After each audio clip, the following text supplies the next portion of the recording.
Laban Shaban, NTV. A bill for an act of... In the meantime, amid all the fuel pricing activity, questions abound about how the final pump price is arrived at.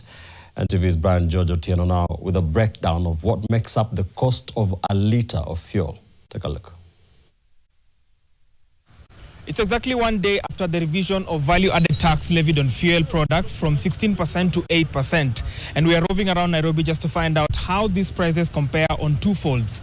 One, how they compare from every OMC, that is oil marketing company, compared to the first pricing cycle that was released on the 14th of April, and how the oil marketing companies also compare with how they are retailing these fuel products. The Energy and Petroleum Regulatory Authority, EPRA, undertakes retail pricing of petroleum products of diesel, super petrol and kerosene as stipulated in the Energy Regulations 2022. The pricing regulations introduced a formula that EPRA uses in determining the maximum wholesale and retail pump prices. As per the law, the pricing starts at the landed cost of fuel, which is the base cost of importing fuel. During the latest pricing cycle, the landed cost of super petrol rose by 41.53% per cubic meter. Diesel recorded an even steeper jump of 68.72%. The next pricing component is government levies and taxes. Now, once fuel enters the domestic supply chain, it attracts a range of statutory charges, including excess duty, value-added tax VAT currently reduced to 8% alongside road and petroleum development levies. These levies and taxes are what consist about 46% of the total cost of fuel. First set of taxes are the excess duty that further inflate costs with charges set at 21.95 shillings for petrol, 11.37 shillings for both diesel and kerosene. Distribution costs add 4.93 shillings and 4.66 shillings and 4.75 shillings respectively to the fuel products.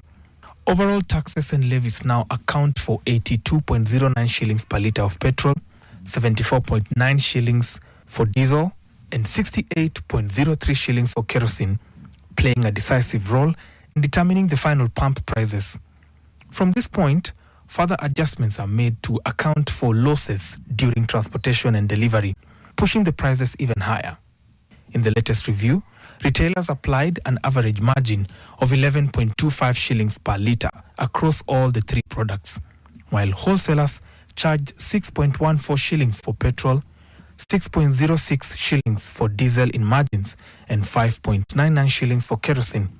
Combined, these margins added roughly 17.39 shillings, 17.31 shillings, and 17.24 shillings per litre, respectively. And that is how EPRA arrives at the pump prices.